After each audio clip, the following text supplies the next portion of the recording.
We have Lieutenant General Rajiv Ghai, Director General Military Operations, who will cover the aspects related to land domain. Air Marshal A.K. Bharti, to his right, Director General Air Operations, will provide insights on the air domain. And to my right is Vice Admiral A.N. Air Marshal A.K. Bharti, to his right, Director General Air Operations, will provide insights on the air domain. And to my right is Vice Admiral A.N. Pramod, Director General Naval Operations, who will cover aspects on maritime domain. Following their briefings, we will move on to the question and answer session. I now request the DGMO to commence the opening brief. Thank you, Sandeep. A very good evening to all of you, ladies and gentlemen. You are all by now familiar with the brutality and the dastardly manner in which 26 innocent lives were prematurely terminated at Pahalgam on the 22nd of April. When you combine those horrific scenes and the pain of the families that the nation witnessed with numerous other recent terrorist strikes on our armed forces and defenseless civilians, we knew that the time had arrived to make yet another compelling statement of our resolve as a nation. Operation Sindoor was conceptualized with a clear military aim to punish the perpetrators and planners of terror and to destroy their terror infrastructure. What I do not state here, of course, is the often stated determination of India and its intolerance to terror. It set into motion a very diligent and microscopic scarring of the terror landscape across the borders and the identification of terror camps and training sites. The locations that emerged were numerous, but as we deliberated more, we realized that some of these terror hubs were now bereft of any presence and had preemptively been vacated, fearing retribution from us. There was also a term of reference and our own binding, self-imposed restriction to target only terrorists and thus prevent collateral damage. While there were others that were located in the Punjab province in Pakistan, nefarious places such as Muridke, the hub center of the Lashkar-e-Taiba, has over the years bred infamous characters such as Ajmal Kasab and the likes of David Headley. What followed was a careful scrutiny of each of these sinister locations, their layout, configuration, even the type of construction in each structure, and the terrain obtained around these. This was with an obvious intent to deduce and identify the exact vector that was required for their neutralization, as also the eyes in the sky that we would send up to ensure that we brought back evidence that we had indeed targeted what we set out to. The precise images of these engagements on that fateful and historical night have already been showcased during the first press statement on the 7th of May that was helmed by our Foreign Secretary. I have no doubt in my mind that we achieved total surprise, and those strikes across those 9 terror hubs that was helmed by our Foreign Secretary. I have no doubt in my mind that we achieved total surprise, and those strikes across those 9 terror hubs left more than 100 terrorists. The line of control was also violated soon after by Pakistan, and the erratic and rattled response of our enemy was apparent from the number of civilians, inhabited villages, and religious sites such as Gurudwaras that were unfortunately hit by them, leading to a sad loss of lives. The Indian Air Force played a major part in these strikes by engaging some of these camps, and the Indian Navy provided wherewithal in terms of precision munitions. The Indian Air Force obviously had their assets up in the sky, and I will here request Air Marshal Bharti, the Director General of Air Operations, to detail for you the methodology that the men in blue adopted to successfully manifest this mission. Thank you, Rajiv. A very good evening, ladies and gentlemen. It indeed is a difficult time that we have to come here like this and brief you. We could have done without this, but we had no choice. As the DGMO has detailed, the event was precipitated by the dastardly act at Pahalgam. The sequence of events have already been detailed. We carefully selected the targets, and out of the 9 selected targets, the target systems that were given to the Indian Air Force were the notorious training camps at Bhavalpur and Muridke, these being further from the international boundary. Through critical target system analysis, we analyzed what was to be done to annihilate these targets and plan to engage these targets with precision air-to-surface guided munitions so as to avoid collateral damage. The modalities of planning process I will not go through at this instant. However, what I would like to show you is the results that we achieved through our targeted airstrikes. Could I have the second slide, please?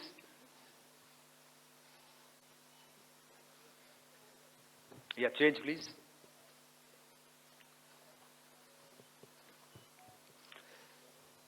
Okay. This is what the terror at Muridke looks like. If you see, north is as indicated, and to the right is east, where the international boundary lies.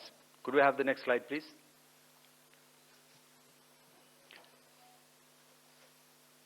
Orientating. Just go back to one slide. Okay. Please have a look at this red building, the series of buildings out here, and this empty ground. Next. If you relate, the empty ground is here, and you see this is the first weapon that is impacting. This is the impact point number 1 on Muridke training camp with our precision guided weapons on early morning 7th. Next, please. Keep your eyes glued for the second weapon coming in and the second impact on the selected target point. Next slide, please.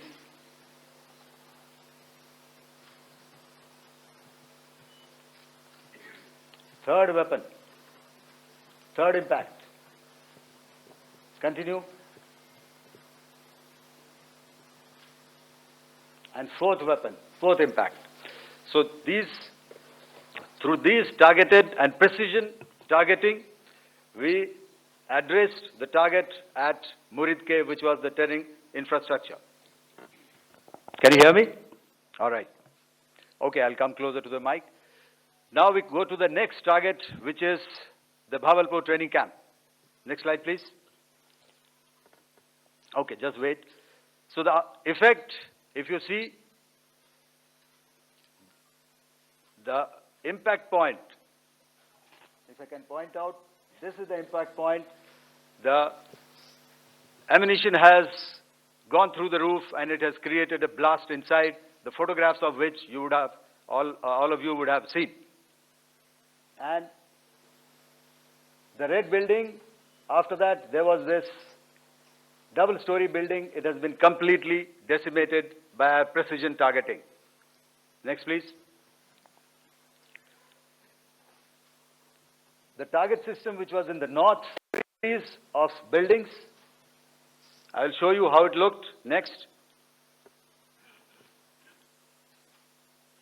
Completely destroyed by our precision targeting.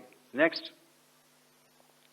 Now coming to Bhavalpur, this is the target complex that we are dealing with, a fairly large target complex. So we had to carefully choose the points that we needed to address, which were high value and which would meet our stated objectives of eliminating the terrorists. I would like to draw your attention to this red canopy, and in relation to that, I would cover the targets. One target system is a series of buildings here, other one here, and other one out here. Next slide, please. This is how it looked before, and this is how the building looked after the impact of the weapon. And orientation in relation to this red canopy, you can see here. Next, please. Before, next,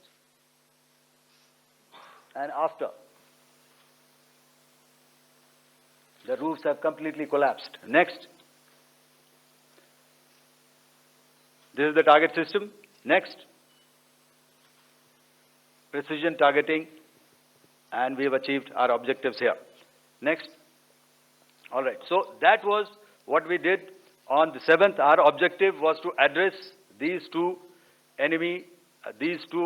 terrorist camps, and that we did with precision. And thereafter, we maintained a robust air defense posture, because remember, our objective was to target the terrorists and terrorist infrastructure, not any other infrastructure, not the Pakistani military, not the Pakistani any other infrastructure. So that is what we have maintained on the 7th of May.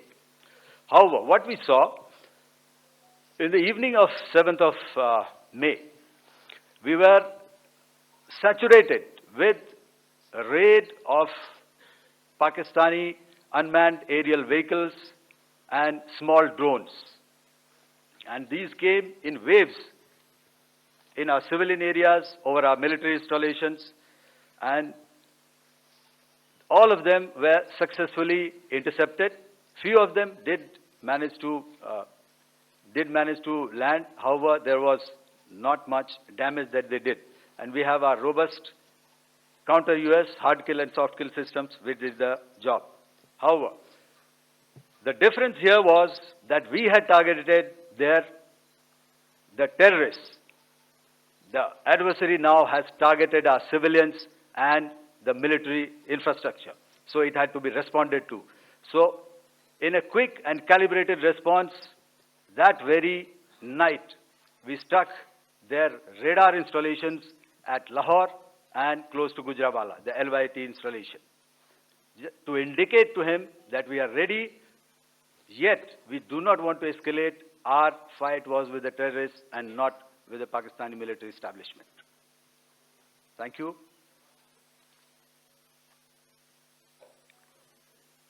Thank you, Air Marshal Bharti.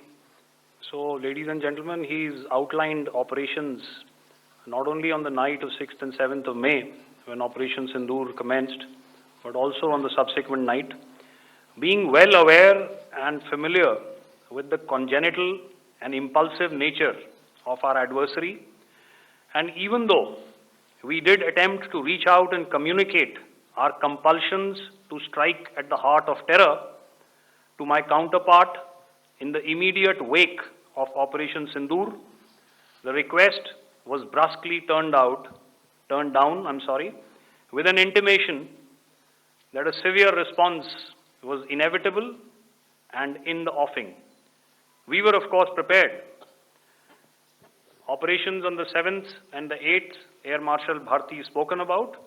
On the night of 8th and 9th of May, they flew drones and aircrafts into our airspace all across the borders and made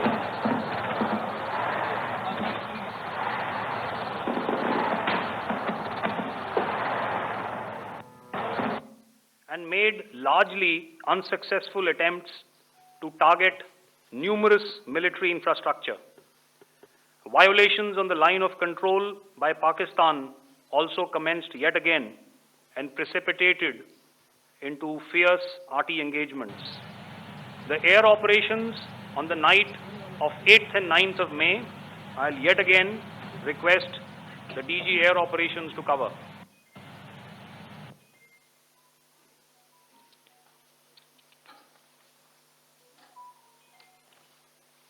So I just covered what happened on the night of 7th and 8th.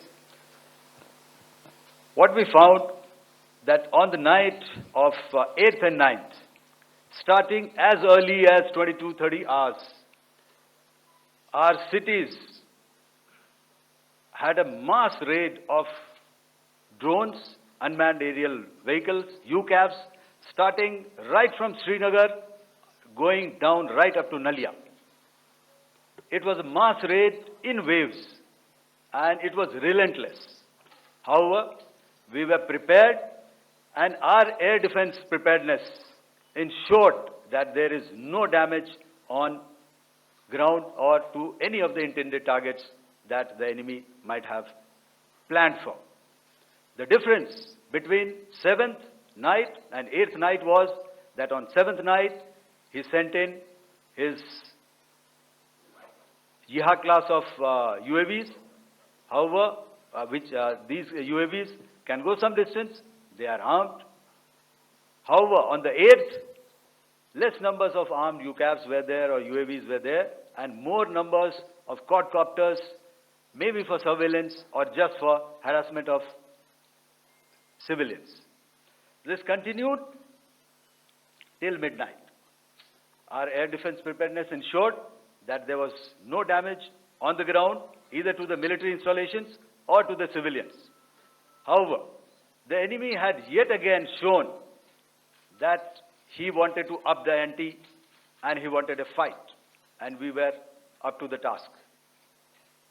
In a measured and calibrated response, we once again targeted his military installations, which included his SAM sites at Malirkant. This also included his surveillance radar sites at Lahore and close to Gujranwala. These were suitably addressed, and thereafter his drone attacks continued even till morning, which we countered, and during the daytime there was some respite. Here I would like to bring out another aspect. What we found was that while the drone attacks were being launched from somewhere close to Lahore, enemy had allowed his civilian aircraft to also continue to fly out of Lahore.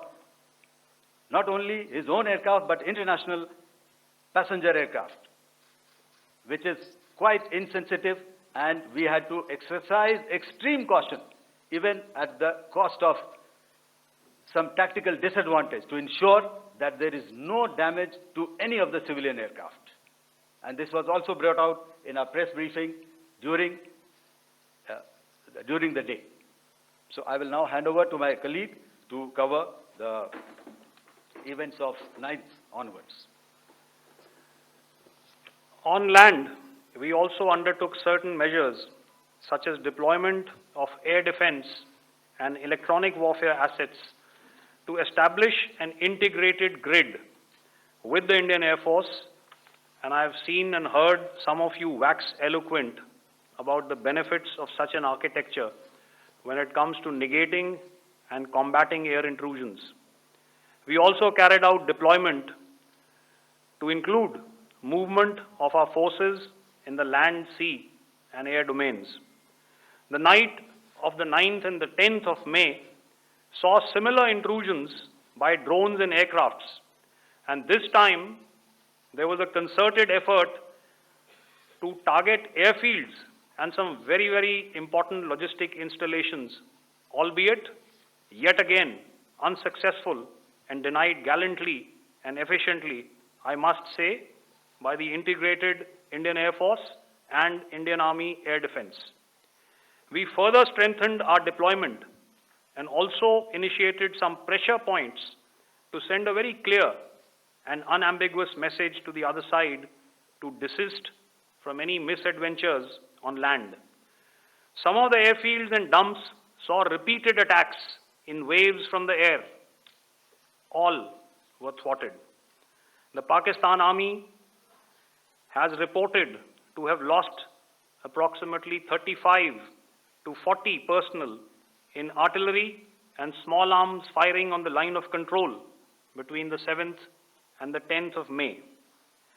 What the other side had probably also not reckoned with was the speedy and precise turnaround and hit back by the Indian Air Force. And I will yet again ask Air Marshal Bharti to speak about these significant and game-changing strikes. I will thereafter request Vice Admiral Pramod, my colleague and Director General of Naval Operations, to tell us about some very telling naval maneuvers in the Arabian Sea that exerted pressure on the night of 9th and 10th of May. Over to you, sir. Thank you. Commencing about 2000 hours, that is 8 p.m. local time, on 8th of May, several Pakistani unmanned aerial systems, drones, combat vehicles attacked multiple IF bases. These included Jammu, Udhampur, Pathankot, Amritsar, Bhatinda, Nal, Dalhousie, Thois, Jaisalmer, Uttarlai, Falodi, Nalia. These were almost simultaneous and they came in waves. All our AD guns and other systems were waiting for them. All these waves were neutralized by our trained crew using the air defense systems that they have, and also some of them were utilized using our legacy systems like Pechoras and IF Summer, which we have recently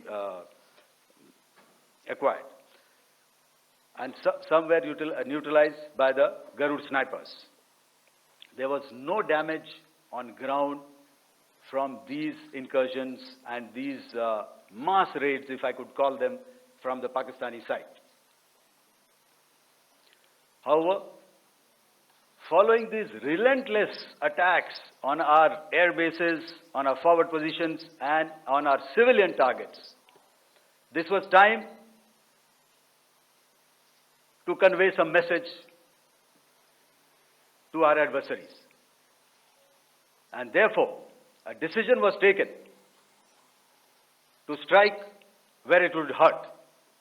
And towards that, in a swift, coordinated, calibrated attack, we struck his air bases, command centers, military infrastructure, air defense systems across the entire Western Front. The bases we struck include Chaklala, Rafiki, and mind you, Chaklala is Islamabad, Rahim Yar Khan, Sakar, sending a clear message that aggression will not be tolerated. This was followed by strikes at Sargoda, Bholari, Jacobabad. We also struck the C2 centers at Murid, the UAE complex at Murid, Rafiki, radar at Chunia, which I will show you, Rahim Yar Khan airfield, and the unmanned combat aerial vehicle hangar at Sakar. I would like to reiterate here that we have the capability to target every system at these bases and more. However, it was only a measured response to instill good wisdom to our adversary to refrain from further escalation. IF's response was directed only at military installations, avoiding civilian and collateral damage. I would now like to show you some of the effects that have been achieved as a result of our air operation.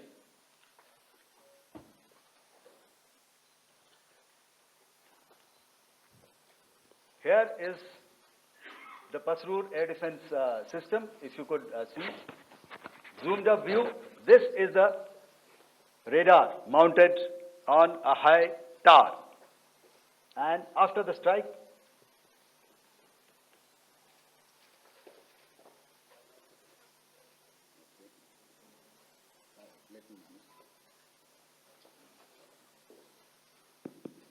thank you. Can you hear me? Yeah, thank you. And after the strike, this is what has happened. This radar has been taken out, completely burnt. Next slide, please. The Chunia air defense radar, which was taken out on 7th and 8th. This is the radar site. A blown up photograph, once again, on a tower. Not very clear, but what you see very clearly is the after effect after we have stuck. The radar head has been completely decapitated. Next slide, please. Arifwala air defense radar. In this complex, you see how it looked before, blown up image, and after, really blown up. Next. Now coming to Sargodha airfield. Remember, this is one of their important airfields, wherein they have a lot of assets, F-16s, other assets which they keep getting, training institutes. And we have stuck this airfield. It is not, if you zoom in here, then one impact point here on the runway and second impact point of our weapon, precision weapon on the runway. And if you see, this blown up, repairing going on. Same here. Next. Raimiar Khan. This is the area we have struck. A deep strike out here and one complex here. So this is how it looked before, and same. You see a big crater, another crater here, and this complex, after strike, neutralized. Next. Chaklala airfield, Noor Khan, once again a major air base, a lot of their logistic assets out here. This was the chosen complex that we intended to strike, and this is how it looked before, and this is how it looked after our strike. Next. Sakar. We chose the radar site at Sakar. This is the radar site, and after it was struck, this is the aftermath, completely burnt out. Next, please. Aircraft shelter. This is how it looked before the strike, and this is how it looked after the strike. The roof of the buildings completely caved in and burnt. Next. Ballari airfield. Aircraft hangar. This is how it looked before, and this is how it looked after the precision strike. Next. Jacobabad aircraft hangar, and this is how it looked after. Next. So what I'm trying to convey here, ladies and gentlemen, is to start with, our fight was neither with the Pakistani military nor with anybody else who's there on the other side. Our fight was with the terrorists. We neutralized the terrorists that we selected to be neutralized, and thereafter we only maintained the air defense posture. However, we were relentlessly pounded by waves after waves, night after night, by his UCAVs, by his drones, and by his other unmanned aerial systems. And that left us with no choice but to retaliate, and yet our retaliation was calibrated, it was graduated, and it was proportionate. Thank you.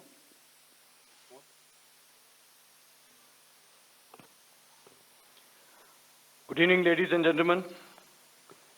In the aftermath of the cowardly attacks on innocent tourists at Pahalgam in Jammu and Kashmir by Pakistani-sponsored terrorists on 22nd April, the Indian Navy's Carrier Battle Group, surface forces, submarines and aviation assets were immediately deployed at sea with full combat readiness in concert with the joint operation plan of the Indian Defence Forces. You may be aware that we tested and refined tactics and procedures at sea during multiple weapon firings in the Arabian Sea within 96 hours of the terrorist attack. The aim was to revalidate our crew, armament, equipment, and platform readiness to deliver various ordnance on selected targets precisely. Thereafter, our forces remained forward deployed in the northern Arabian Sea in a dissuasive and deterrent posture with full readiness and capacity to strike select targets at sea and on land, including Karachi at time of our choosing. The forward deployment of the Indian Navy compelled Pakistani naval and air units to be in a defensive posture, mostly inside harbors or very close to the coast, which we monitored continuously.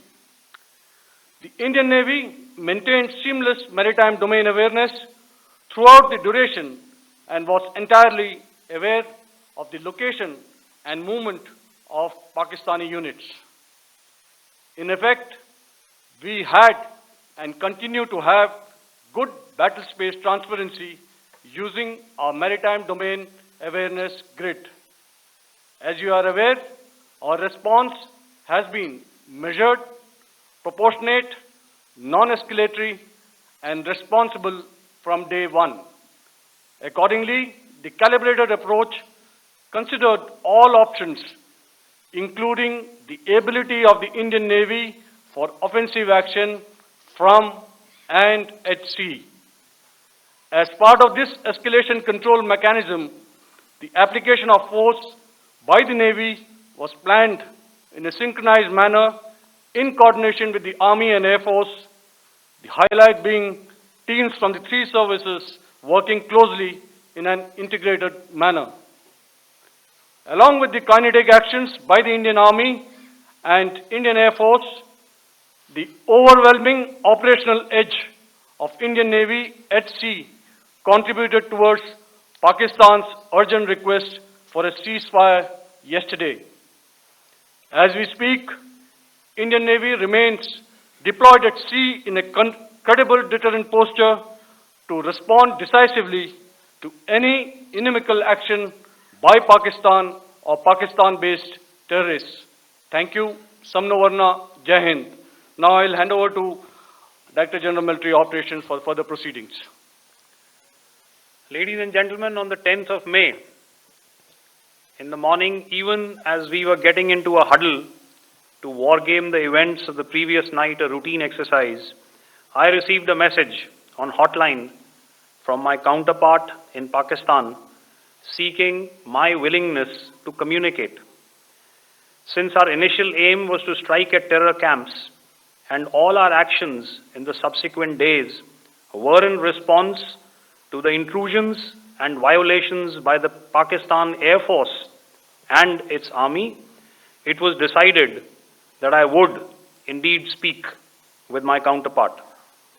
You are already aware, I've seen it being covered on national television, that my communication with the Pak DGMO was conducted at 15:35 hours yesterday and resulted in cessation of cross-border firing and air intrusions by either side with effect from 1700 hours, 10th of May, after he proposed that we cease hostilities. We also decided to further speak on the 12th of May, that's tomorrow, at 1200 hours, to discuss the modalities that would enable the longevity of this understanding. However, disappointingly, and must I add, expectedly, it took only a couple of hours for the Pakistan Army to violate these arrangements by cross-border and across the line of control firing, followed by drone intrusions across the expanse of the Western Front, through last night and in the early hours of the morning today. These violations were responded to robustly and dealt with as they must be. We have earlier today sent another hotline message to my counterpart highlighting these violations of the understanding between the DGMOs on the 10th of May and our firm and clear intent to respond to these fiercely and punitively, if repeated tonight, subsequently, or later. In this regard, I must inform all of you that the Chief of Army Staff has earlier today conducted a security review and has granted full authority to our Army commanders for counter-actions in the kinetic domain in case of any violation by Pakistan. In the end, I pay my solemn homage to my 5 fallen colleagues and brothers from the armed forces and civilians who have tragically lost their lives in Operation Sindoor. Our hearts go out to the bereaved families, and we express our solidarity to them in this lifetime and beyond,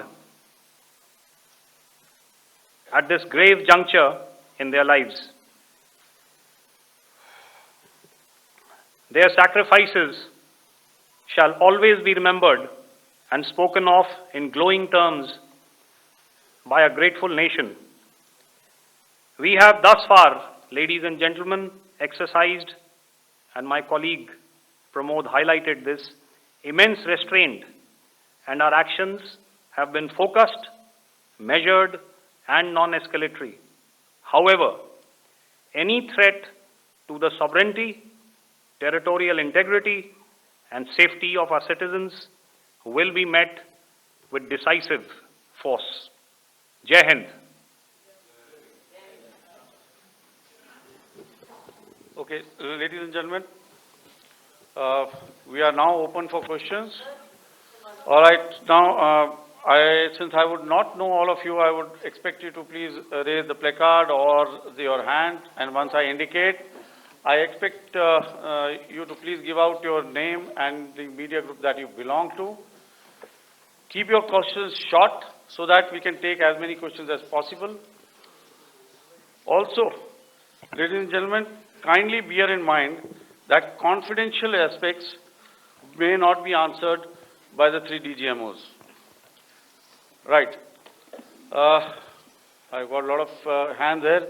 Let me start from the left. Left foot always in front when we start marching.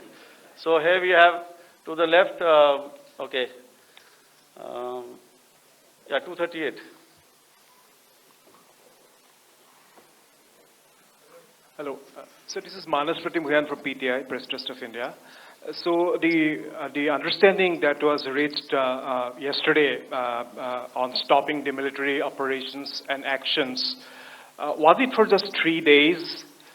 And what would be the cost escalation if there is violation of this understanding by the Pakistani side? And my subsequent question would be that we have a kind of ceasefire agreement with Pakistan that was finalized in 2003. So will there be some kind of similarities in frameworks between the two kind of understandings, 2003 ceasefire agreement and the current understanding on stopping military operations? And again, what are the cost that will be incurring on Pakistan if Pakistan again resorts to this kind of terrorist activities, because we have made it very clear that the cost will be very high. So I would like to have your thoughts on it. Okay, so I'll answer the latter part of the question first. I also want to add that while the initial ceasefire agreement, as you correctly pointed out, is of the 2003 vintage, but I must remind you that in 2021, in the month of February, and this was then when the crisis in eastern Ladakh was also on, the two DGMOs had spoken and arrived at a ceasefire understanding that lasted right up until this unfortunate attack at Pahalgam. Once our Foreign Secretary had announced the decisions of the CCS in the immediate wake of that attack, he had announced certain measures, and then of course Pakistan had in turn made its own announcements. Since then, there have been certain violations of this ceasefire understanding, and of course after the 7th of May, like I pointed out during my statement, that there have been numerous violations on the line of control especially, and of course along the international boundary by the Pakistan Army and the Pakistan Air Force. This understanding that we spoke about yesterday, no, it was not for 3 days. It was first to stop aggressive and hostile activities immediately, let that order and direction settle down for about 36 hours, and thereafter discuss modalities, like I said, to ensure its longevity.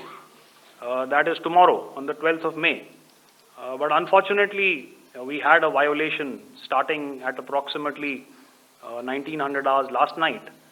And we've sent a communique, like I said, to the Pakistan Military Operations Directorate.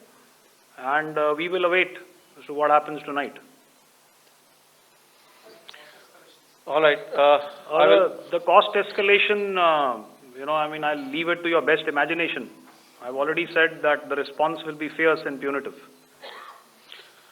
Now, the right foot forward. Yeah.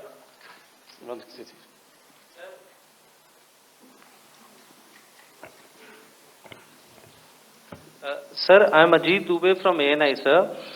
Sir, my question is that you talked about the loss of lives to the Pakistan Army, that was around 35 to 40 kills secured by the Indian Army.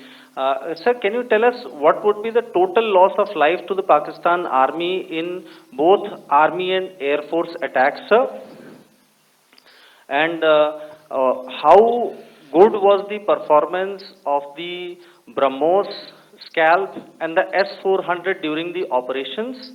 And sir, since we have just one line, no multiple questions, please. Sir, all right. and since sir, we have achieved such a spectacular, we have made good achievements in this entire operation. Can we say that we have emerged victorious, or we have a big upper hand over the Pakistanis in this entire conflict? Thank you very much, sir. So I'll answer the question about the loss of lives on the other side. Of course, there are various means to ascertain that number. There is information from various agencies that come in. There are, of course, on the line of control, other ways to find out as to what has been the effect of what you are doing there in ceasefire violations. So therefore, I mentioned 35 to 40 on the line of control, and please remember that once Operation Sindoor was launched, the responses of the Pakistan Army were also on Indian Army or the Indian Armed Forces infrastructure. Let me put it that way. So that's why I did not cover casualties of the Pakistan Army, at least in the initial phases of battle, because those were not our targets. Our targets were terror-oriented, and of course later, once they launched air intrusions and air operations on our infrastructure, We've used heavier weapons and of course there would have been casualties, but those are still being assessed. The effects of the weapons that you mentioned, I will request Marshal Bharti to, apprise all of you about those. Good evening, Mr. Sujit. How are you? Ajit. Okay, we're meeting after some time. I never mentioned about any of the weapons that we used. Check. Okay. What I was saying, that I never mentioned of any of the weapons, the caliber that we used. All right. So we'll leave it at that. Those are matters of operational details which I would not like to go into. But suffice to say that whatever methods and whatever means we have chosen, it had the desired effects on the enemy targets. How many casualties? How many injuries? Well, to start with, our aim was not to inflict casualties, but in case there have been, it is for them to count. Our job is to hit the target, not to count the body bags. And the last part of your question, I wonder if you read out the tweet on ADGPI at midnight once we'd done what we had to in Operation Sindoor. And that's credit to my friend here on the left. Justice has been served, Ajit. That is all that I will say. Ajit, I'll request you to, refrain putting words into his mouth. All right. Yeah, I'll come back to the left. 147. Sorry, 47. No, one word. 47. Did I see it here or? Yeah. Good evening, gentlemen. Sorry, 147, I saw it there. Sorry. Okay. Yeah. Since I've already said, 147, start please. Hi, sir. Good evening. This is Shivam Patel from Reuters News Agency. Thank you for giving me the opportunity. My question, sir, is how many military targets did Indian Armed Forces strike in Pakistan in response to the attacks from Pakistan? How were these targets selected? And how many troop casualties have been there in total on both sides, if you can give details? Thank you. I'm sorry, where are you? I haven't spotted his... He's to the right. Okay. Can you just repeat that for me, please? Sure, sir. So my name is Shivam Patel. I'm from Reuters News Agency. My question is, how many military targets in total did the Indian Armed Forces strike in Pakistan in response to the attack from Pakistan? How were these targets selected? And how many troop casualties have been there on both sides, if you can? So you're speaking of the targets that I mentioned in the wake of the attack at Pahalgam, right? Yeah, I think it's amply clear to everybody here that the Pakistan army has not crossed the international boundary, neither in the plain sector nor on the line of control. So the intrusions have been in the air. There have been certain attempts on the line of control when ceasefire violations have been on to try and infiltrate and carry out and perpetrate activities that we are all very well familiar with. Whether these are by terrorists or by the Pakistan army or its special forces and commandos is difficult to say, but each of these have been effectively thwarted. So therefore, as far as engagements of military targets on the other side is concerned, I thought Air Marshal Bharti covered those very well and in detail, and he also mentioned as to how they went about targeting those. I think those images were very clear and very, very graphic in telling us as to what we needed to hit.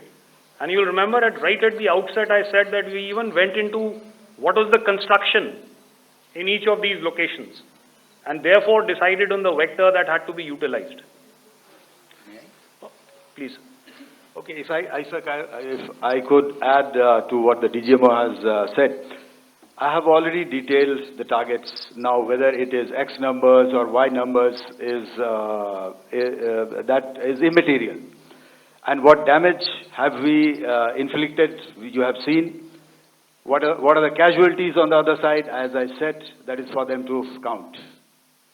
As far as we are concerned, from the air defense side, if they had a choice, they would have definitely come in. They are fighters, there are more numbers of UCAVs. It is not that they did not intend to come in. It is only that our robust AD posture prevented them from coming in. So that must be known, and that must be realized by all the audience here. Yeah, I'll come to the left now, 24.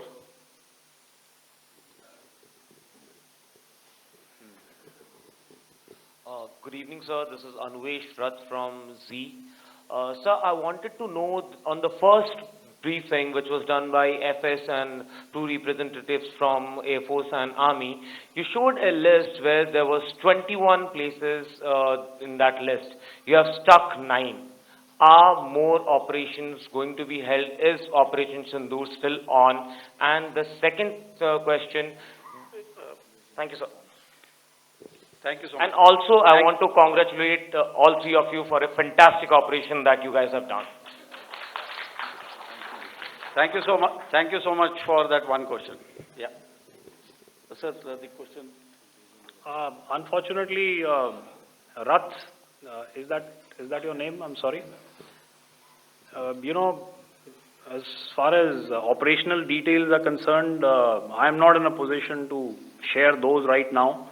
But I think I'll take a cue from Pramod. You know, he said towards the end that the Indian Navy is still in a posture that is deterrent. And I have already made it very clear towards the end of what I said that it's only a couple of hours ago that the Chief of Army Staff has carried out a security review, and he's authorized our Army commanders to deal with violations of any kind from across the borders in a manner that they deem fit. So, again, to reiterate, the response will be fierce and it will be punitive.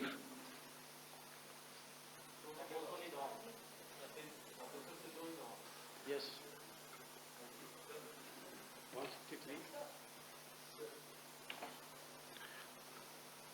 I'll go back this side now. Yeah, 255. She said middle wale kya karenge, so 255. Oh, sorry. Good evening, sir. I'm Shailesh from National Defense. Please allow me, first of all, to pay my gratitude for protecting us Indians. Thank you very much. Sir, since the enemy has been talking about taking down our aerial platforms, it would be deemed fit in case we can reveal that we have taken down their fighter jets. What could be the number? Though you said that they may be not good to reveal the platforms, but since this has come from various quarters in Pakistan, so I believe that we need to answer, in case if you can, sir, if you may allow. The question is for me? Yes, sir. Okay, and if I get it right, you want to know how many of their planes we have downed? Yes, sir. Yes, sir. All right. See, as I said, their planes were prevented from coming inside our border. All right. So we do not have the wreckage with us, but definitely we have downed a few planes. Numbers, we would not like to hazard a guess out here. Okay. I have the numbers. Okay, and we are getting into the technical details of it to establish it. So I would not like to put a figure at this time, but definitely there are losses from their side which we have inflicted. Were they, please don't ask. Were they fourth generation plus, sir? No, See, sir, you're putting words into my mouth. Why do you say fourth generation? Let us make it high tech. Thank you so much. All right. Yeah, 163.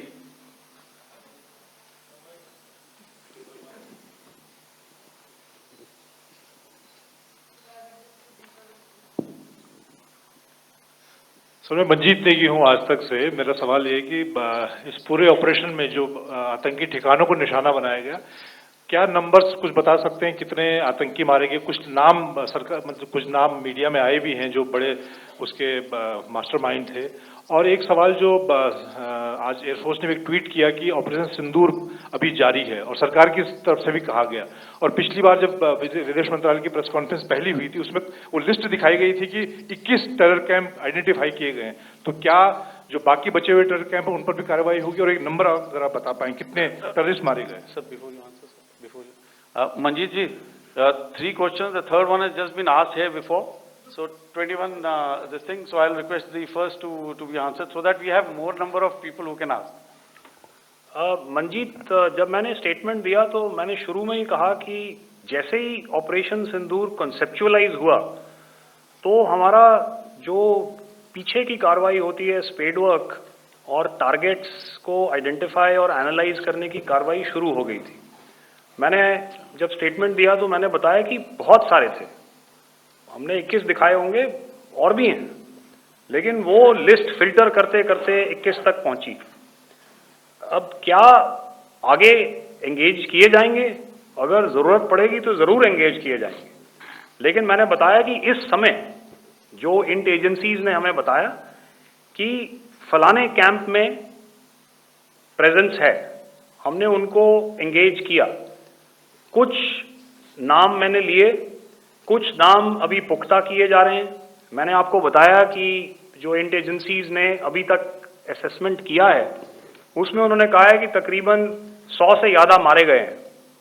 और एक आज आपने तस्वीर भी देखी कि काफ़ी prominent जो फ्यूनरल था, काफ़ी प्रोमिनेंट एक जो हस्ती हैं वो ऑर्गेनाइज कर रहे थे, और उस फ्यूनरल में और कौन कौन लोग अटेंड कर रहे थे वो तो आपने देखा ही।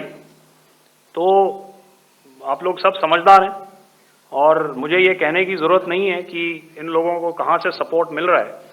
अगर नहीं मिल रहा होता तो ऑपरेशन सिंदूर नहीं होता, तो उसी की वजह से है ये ऑपरेशन। तो मेरे ख्याल से मैंने आपके सारे सवालों का जवाब दे दिया। Ma'am. Sir, next is from 17. Sir, मेरा नाम अंजू निर्वाण है, TV9 भारतवर्ष से। सर, मेरा सवाल ये है कि ऑपरेशन सिंदूर में हमारी जो इंडियन नेवी है उसके बारे में सर थोड़ा सा बताएं कि किस तरह की उसकी भूमिका रही, क्योंकि हमने इस दौरान सर देखा कि बहुत सारी स्पेकुलेशन भी रही और ये बोला गया कि कराची तक हमारी नेवी ने ऑपरेशन किया है। तो सर इस पे थोड़ी सी क्लैरिटी चाहिए। और सर हमने कौन कौन से फाइटर एयरक्राफ्ट डाउन किए हैं, अगर उसका भी थोड़ा सा क्लैरिटी मिल जाए तो अच्छा रहेगा। तो मैं आपका पहले सवाल का जवाब दूंगा। I will make few sentences and leave it for your imagination. First of all, as I mentioned, we have quantitative and qualitative edge to deliver a massive blow to our adversary, and we completely dominate in the maritime front.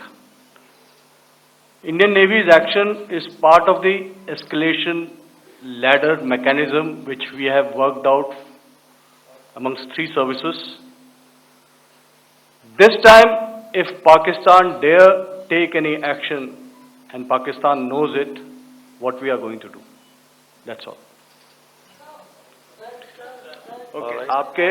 आपके सवाल का जवाब मैं पहले दे चुका हूं। आपके सवाल का जवाब मैं पहले दे चुका हूं, इसलिए मैं बस उस तक ही सीमित रखूंगा और इतना कहना चाहूंगा कि आने वाले दिनों में आपको खुद ही पता चल जाएगा, और ऐसी बातें छुपी नहीं रहती हैं, तो पता चल जाएगा. So at this time we'll just let it be. Okay, ladies and gentlemen, we have 1 or 2 more questions, sir. So please, they are going to be outside. You can speak to them there also. 104.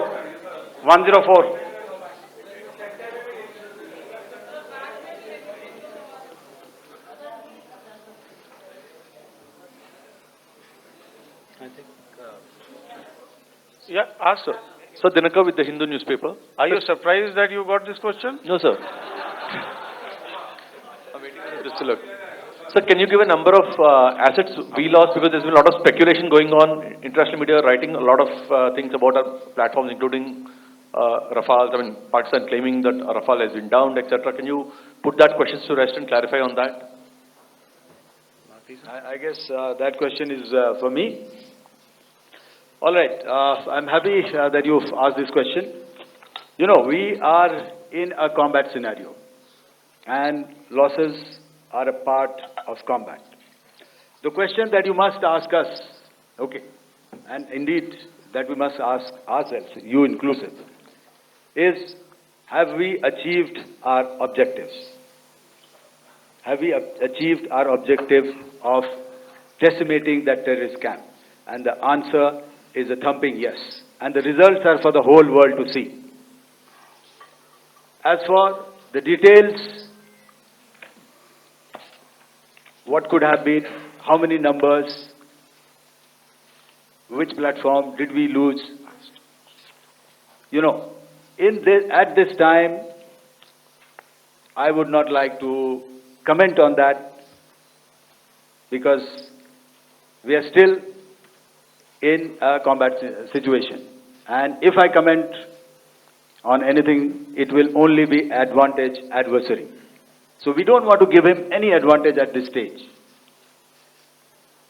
All I can say is that we have achieved our objectives that we selected, and all our pilots are back home. Thank you. Okay, hold, please don't, please be civil here. So we'll have 220 now. Hello sir, this is Anita Chaudhary sir from Swadesh newspaper. मेरा सवाल है, क्योंकि ये हमारे जो पहले जो action रहा वो आतंकवाद के खिलाफ रहा, तो आतंकवाद में अजहर मसूद की तरफ से एक बयान जारी किया गया था जिसमें उन्होंने कहा कि हम इसका बदला लेंगे और जाज रुलाएंगे। तो क्या अगला, अगर खुदा न खास्ता अगला टेरर अटैक किसी भी तरह का होता है, तो क्या उसे एक्ट ऑफ वॉर में हमारी तरफ से लिया जाएगा और उसका क्या माकूल जवाब दिया जा सकता है? मेरा इसमें सिर्फ एक ही जवाब है आपके लिए कि हमने अपनी कार्रवाई करी। हमने उसके बाद मैंने अपने स्टेटमेंट में भी बताया कि ये कम्युनिकेट करने की कोशिश करी कि हमने इस तरीके से ये जो स्ट्राइक्स हैं वो क्यों की। लेकिन जो हमारा एडवर्सरी है उसने जैसे मुनासिब समझा वो कार्रवाई करी।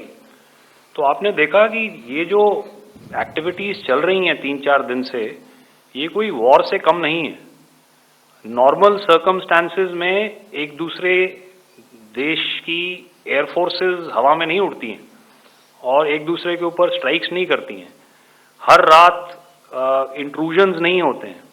लाइन ऑफ कंट्रोल पर सीज फायर वायोलेशंस, आपके एक साथी ने सवाल पूछा था शुरू में, एक सीज फायर अंडरस्टैंडिंग था, वो भी जा चुका है। उस सीज फायर अंडरस्टैंडिंग के जाते जो फायरिंग हो रही है लाइन ऑफ कंट्रोल में, उसमें घुसपैठ की कोशिश हो रही है।